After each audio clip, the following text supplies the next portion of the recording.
and share some of the things that she experienced at Margie Stoneman Douglas, as well as Surfside, and during the event, and then even weeks following the event.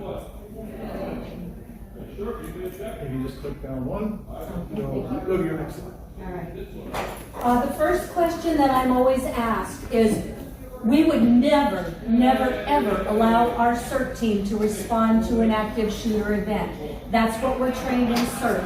So I want to just say up front, we were not called out initially for this event until we knew the killer was apprehended. We are not first responders to active shooter events. So that's always a question I get asked, and I always want to make that clear because I hear murmuring in the audience, we would never let our CERT team do that. We would never. There was actually one CERT member that happened to be in the hot zone when it happened. He was on scene, and there was one other CERT member, which was the commander of the Coral Springs team, that was there early. But as far as the rest of the CERT teams, not until after the killer was the suspect was apprehended. So there were 3 teams that got called out to Marjorie Stoneman Douglas that day. The Deerfield team, the Coral Springs Parkland team, and the Margate CERT team. All North End Broward teams that respond to incidents on a regular basis. We all each have our own trucks. We all respond.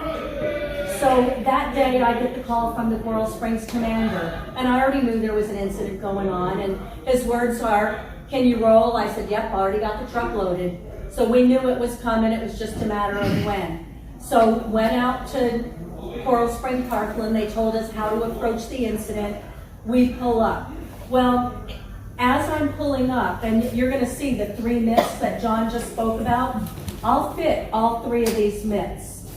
As I'm pulling up, my cell phone rings. Well, I never answer my cell phone when I'm driving our CERT truck, except for the fact that it was my sister, which is never a good call when your dad is not doing well. So I pull up to the scene at Parkland, Stoneman Douglas, and I get a call from my sister. So let me back up a minute. Those that know me know I'm tough as nails. Nothing bothers me. You can yell at me, scream at me, it rolls off my shoulders. I don't worry about it. To let you know, we just put Dad in hospice.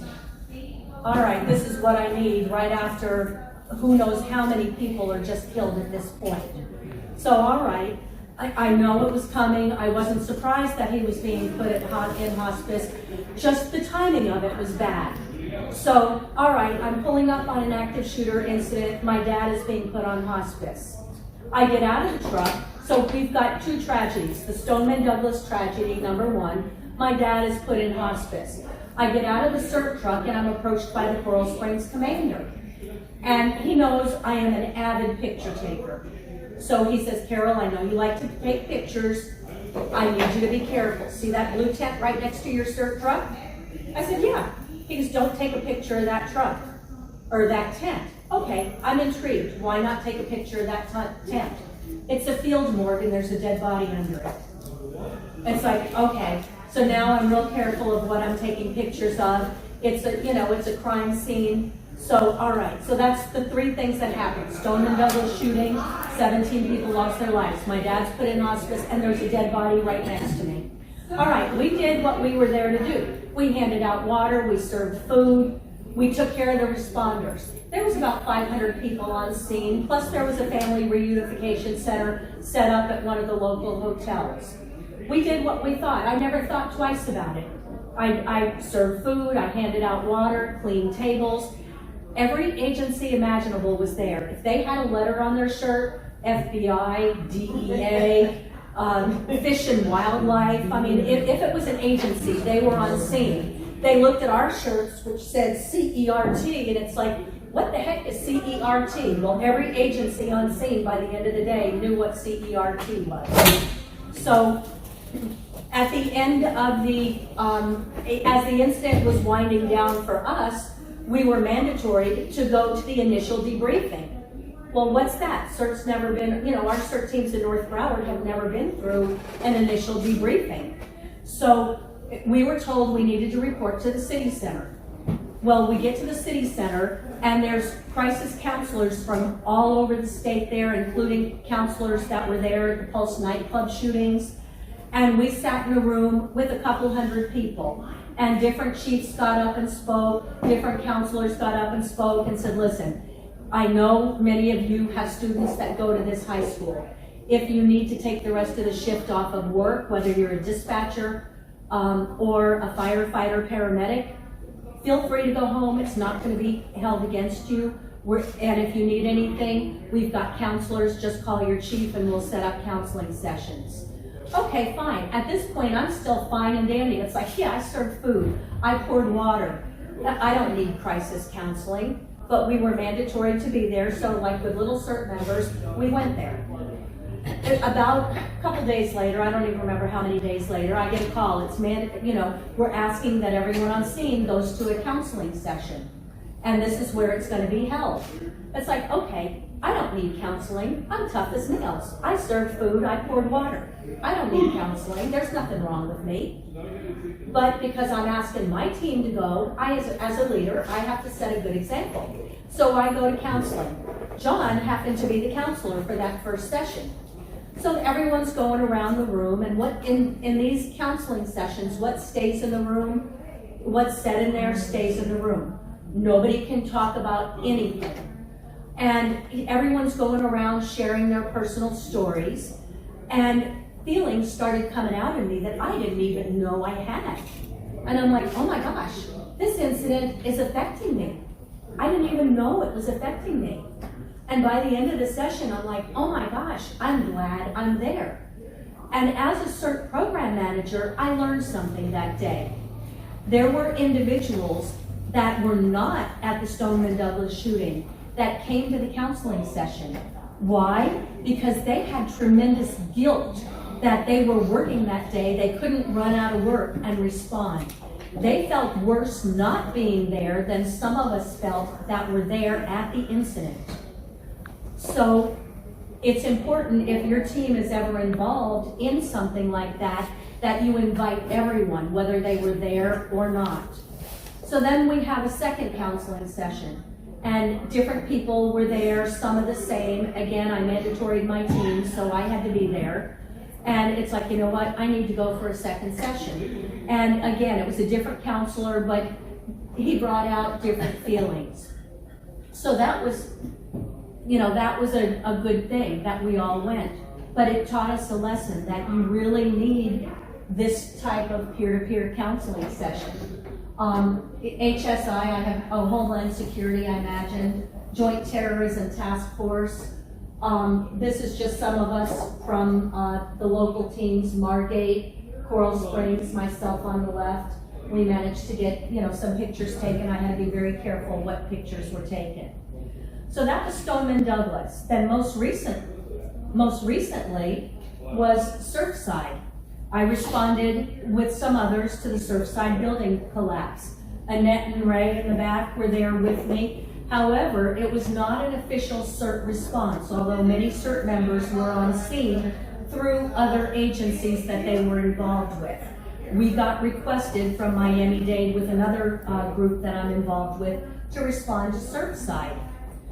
So we all decided to travel in one car, and I said, you know what, this is a homicide event, this is a crime scene, there's gonna be checkpoints. We, unlike Stoneman Douglas where we had one checkpoint to get through and we were in a marked vehicle with lights and sirens, we were in a plain car, we weren't credentialed yet, we were in an unmarked vehicle, we didn't have lights and sirens. Not legally anyway, I won't talk about the driver. He had some things that I said, keep them off. Because I don't know what the Miami-Dade police officers are like. In Broward, they might be able to get away with something because they know everybody. So Annette and Ray are in the back seat, I'm in the front seat with the driver, and he's like, uh-oh, there's a checkpoint. Ray and Annette quickly pop up, let Carol do the talking.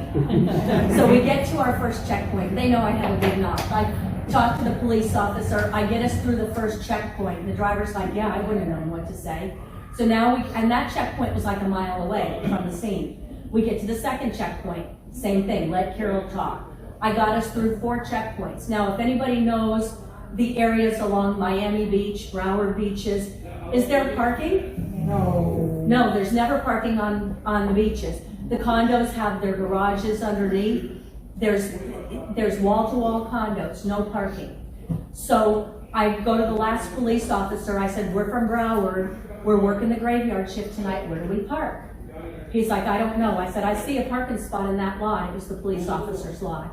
I said, can we park there? He goes, go have the police officer let you in. So we parked in PD's lot.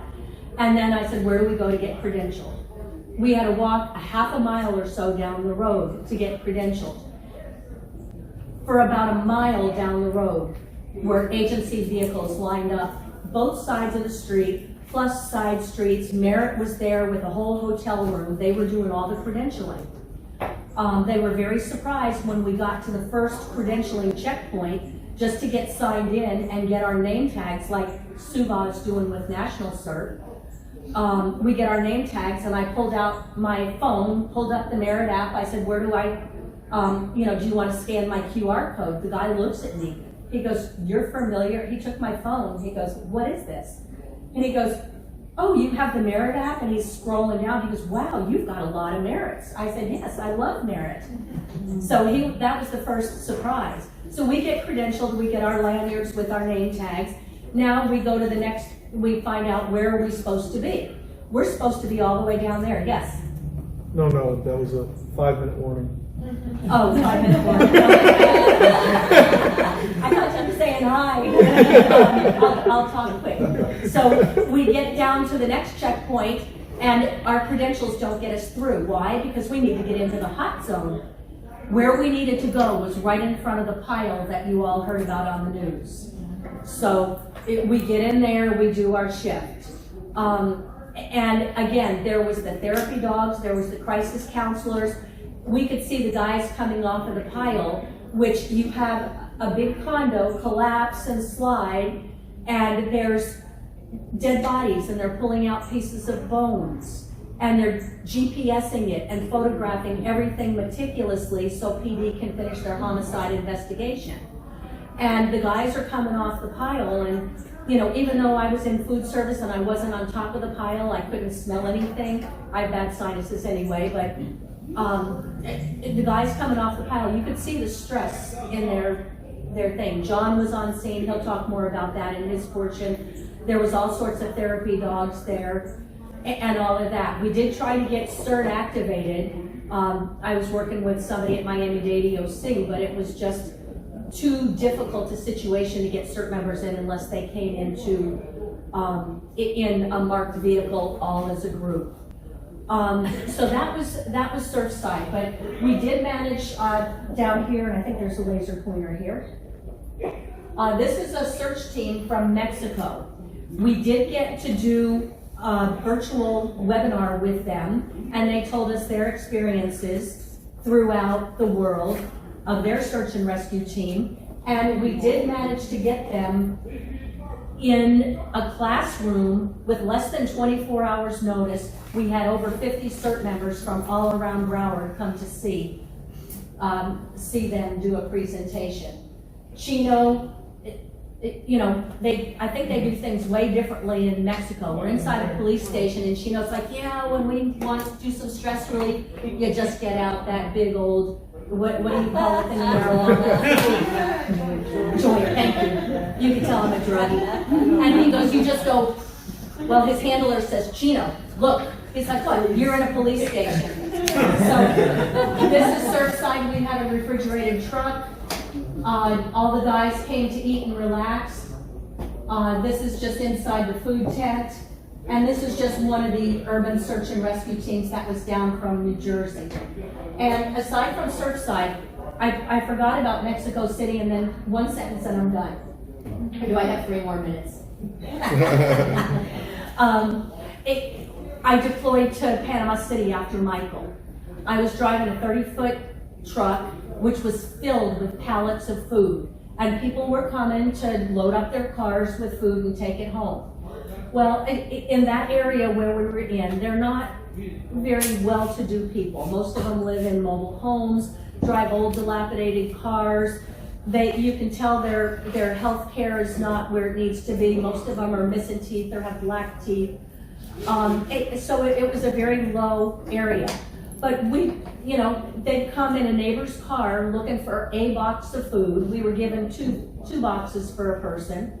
And they said, oh, no, we don't want any more. Save some for the next people. They were more concerned about their neighbors than they were. I said, we've got truckloads of food and a warehouse where this came from. And I'm like, oh my gosh. Here are these people, they just had a tree fall on their mobile home and car, so they lost their home and their car in a matter of one storm. They are living out of a tarp that they got from us under a tree in their backyard, or they have 13 people in their neighbor's home, and we'll ask, how many people are in your household? Our household is 2. Okay, let me give you a box of food. He said, well, can I take some for my neighbors? They're staying with us. It's like, how many people are staying in your house? Well, we have 13 right now. So we fill up the car with food. So, disasters and traumas present in many, many different ways. And my time is probably up. All right, thank you all.